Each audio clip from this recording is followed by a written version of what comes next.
Ini bunga hias untuk hantaran. Jadi ini nanti dicabutin satu persatu, diletakkan di sini ya.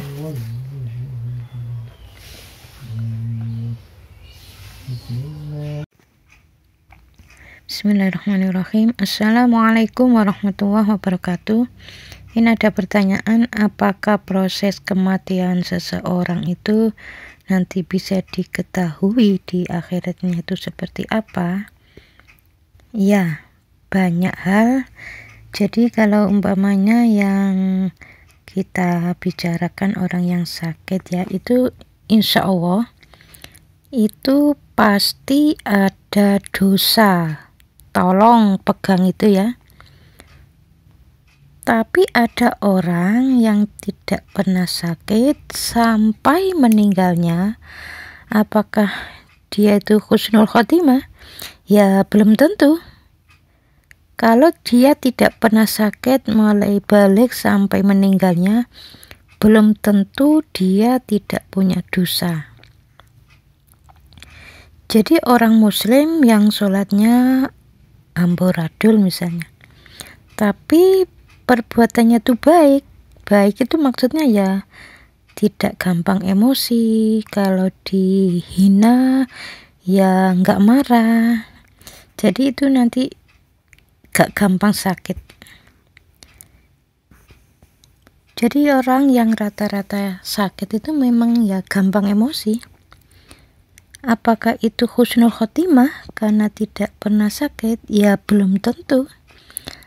Ada orang yang dia tuh mulai sholatnya tertib, terus dia mulai sakit. Nah, sholatnya tertib ya malah sakit. Nah, itu di situ mulai ada jawaban dari Allah Ta'ala bahwa di situ Allah menegur bahwa dia itu imannya sebenarnya baik, naik ya.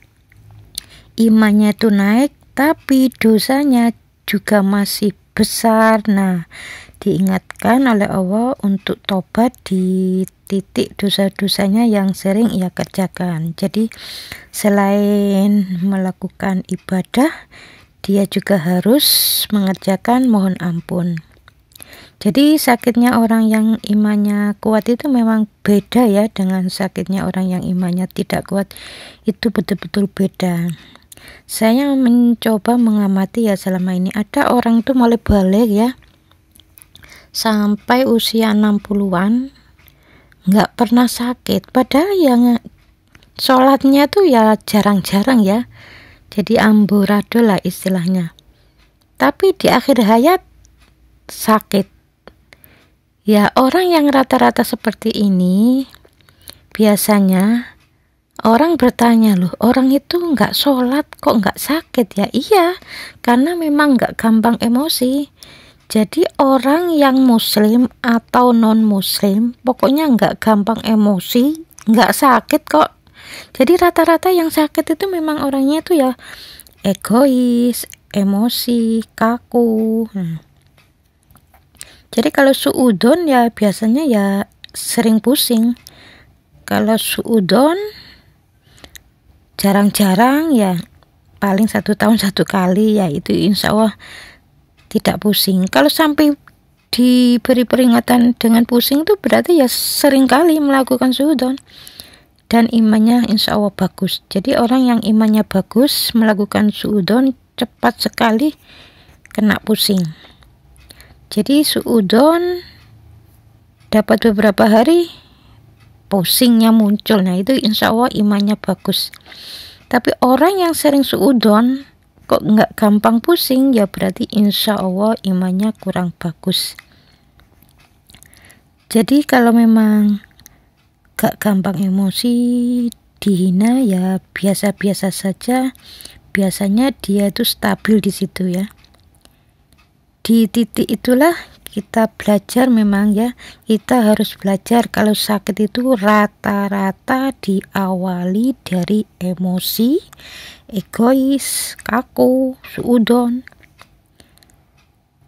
Jadi orang yang penakut ya, penakut, khawatirnya itu tinggi, ya biasanya ya tensinya rendah nanti. Jadi perilaku manusia itu menyetir organ di tubuhnya dia, makanya di situ diperlihatkan nanti meninggalnya itu seperti apa. Itu Allah itu sudah memperlihatkan sejak dini. Contoh nih ya, ada anak remaja dinasihati orang tua melawan ya, padahal ini kan untuk masa depan dia ya akhirnya ya tabrakan mati. Nah ya seperti itu. Jadi orang yang nggak pernah sakit mulai balik sampai 60 tahun nggak sakit, tapi dilihat sehari-hari, oh sholatnya tekun, tapi dari sisi yang lain dia sering ngejek suaminya apa enggak. Nah itu ada catatannya, nanti dilihat sama Allah Ta'ala. Orang ini sholatnya bagus, nggak emosian, tapi sering protes.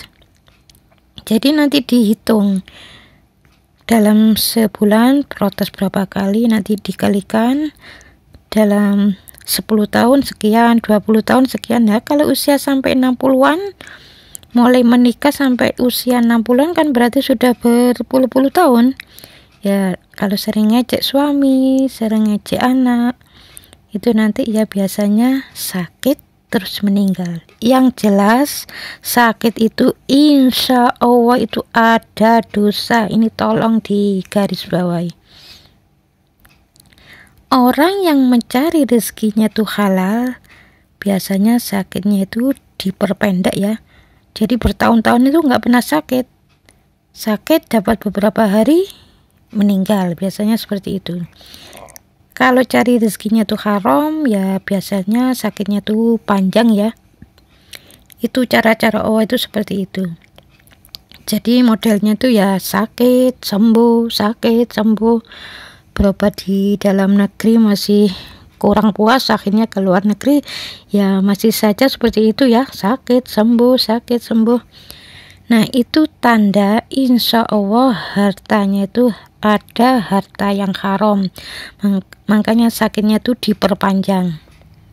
Ya mudah-mudahan video ini ada manfaatnya ya. Jadi tanda-tanda seperti itu kita ini harus paham. Sudah jaga kesehatan, makan minumnya sudah diatur, kok sakit ya, sakit sembuh sampai panjang. Nah berarti di situ insya Allah ada harta yang haram. Mumpung belum meninggal, secepatnya lah mohon ampun pada Allah di titik kesalahannya. Kalau belum mohon ampun, dosa ini masih nempel, nanti di akhirat ya disiksa. Kalau sebelum meninggal sudah dimohonkan ampun, ya berarti dosanya sudah lenyap karena mohon ampun. Ya mudah-mudahan video ini ada manfaatnya ya. Assalamualaikum warahmatullahi wabarakatuh. Ini ada yang bertanya mengenai sariawan. Orang yang sariawan itu ya biasanya males ngomong ya, karena kalau ngomong ya sakit. Jadi sariawan ini memang penyakit umum. Sariawan banyak diceritakan karena kurang vitamin C, ya bolehlah. Sudah minum vitamin C ya nggak sembuh-sembuh. Ya harus pintar lah orang itu ya. Di sini saya memberikan pelajaran akhlakul karimah dari akhlak Rasul yang harus kita kerjakan setiap harinya. Jadi sariawan itu di mulut ya. Sebenarnya sariawan itu berhubungan dengan kata-kata, jenis kalimat. Jadi kalimatnya itu ya bisa merusakkan dinding-dinding mulut, bisa merusakkan dinding-dinding lidah. Kalimatnya itu apa? Yaitu biasanya kalimatnya itu pokoknya tidak enak didengar.